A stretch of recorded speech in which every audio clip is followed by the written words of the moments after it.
Prior quantity amount اور percentage میں جیسے کہ میں آپ کو پہلے بتا چکا، اگر پہلے سے انوائس بن گئی ہوتی یا انوائس سے بن گئی ہوتی تو ان کی تمام ڈیٹیل آ رہی ہوتی۔ تیسرا پارٹ وہ ہے جس پہ ہم یہ بتائیں گے اپنے سسٹم کو کہ پہلی انوائس جو ہم بنانے لگے ہیں اس پہ ہم کیا کیا کوانٹٹیز یا پرسنٹیج ڈالیں۔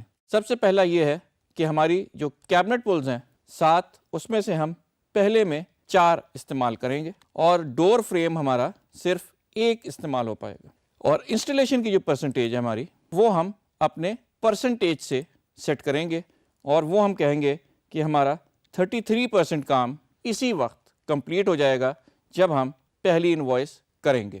2 آئٹمز ہم نے جیسے کہ آپ دیکھ سکتے ہیں کہ ہم نے کوانٹٹی دے کے کمپلیٹ کیے ہیں، اور 1 آئٹم ہم نے پرسنٹیج دے کے کمپلیٹ کیا ہے، اور جیسے ہی ہم نے وہ ڈالا ہمارے پاس اس پوری انفارمیشن جو ہم نے اپنے سسٹم میں ڈالی ہے اس کا ریٹ جو ہم نے دیا ہوا تھا پہلے، اور based on that rate amount آ گیا ہے۔ تو پہلی ہماری جو انوائس بن رہی ہے that is going to be based on this information. اب آپ دیکھ سکتے ہیں سب سے اہم چیز جو میں آپ کو دکھانا چاہ رہا تھا کہ ہماری اس انوائس کی تینوں لائن آئٹم کی جو پرسنٹیج ہیں وہ فرق ہے، اور یہی وہ ہم سے پوچھ رہا تھا کہ آپ ایسی کوئی انوائس بنانا چاہیں گے جس کے تمام لائن آئٹمس کی جو پرسنٹیجز ہیں وہ فرق ہوں؟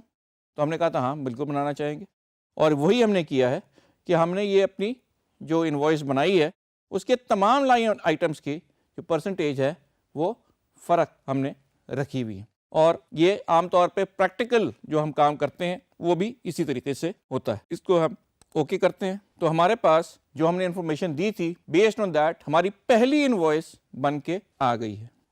جیسے کہ میں نے آپ کو پہلے بھی بتایا تھا کہ ہم اس کو اپنے مرضی سے چینج بھی کر سکتے ہیں، اور اگر آپ کو اس وقت بھی کوئی اس میں قباحت نظر آ رہی ہے تو آپ اس میں یہ والا ٹیمپلیٹ استعمال کریں، پروگریس انوائس۔ اس میں وہی انفارمیشن جو آپ کو یہاں نظر آ رہی تھی آپ کی اسکرین پہ ادھر بھی نظر آنا شروع ہو جائے گی۔ ایسٹیمیٹڈ پرائر جو ہم نے ایسٹیمیٹ کی تھی اماؤنٹ، پرسنٹیج پہلے کیا ہو چکی ہے، کوانٹٹی کیا ہے، آپ چاہیں تو یہاں اسے بھی چینج کر سکتے ہیں اور دوسرے کو 4 کر دیں، تو ہم اس اسکرین کو بھی بیسڈ آن آر ٹیمپلیٹ ہم یوزیبل بنا سکتے ہیں، اور یہی اپنی ساری انفارمیشن اور کام کر سکتے ہیں۔ جب آپ سیٹسفائی ہو جائیں کہ یہ پہلی انوائس ہماری تیار ہے تو ہم اس کو کریں گے سیو اینڈ کلوز۔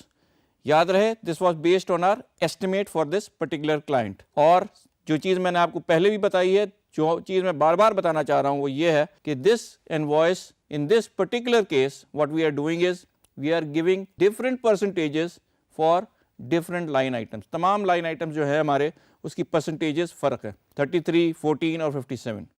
اسے ہم کہتے ہیں سیو اینڈ کلوز۔ اب ہمارے پاس پہلی انوائس بن گئی ہے، آئیے ہم دیکھتے ہیں کہ اس کو کمپلیٹ کیسے کریں گے۔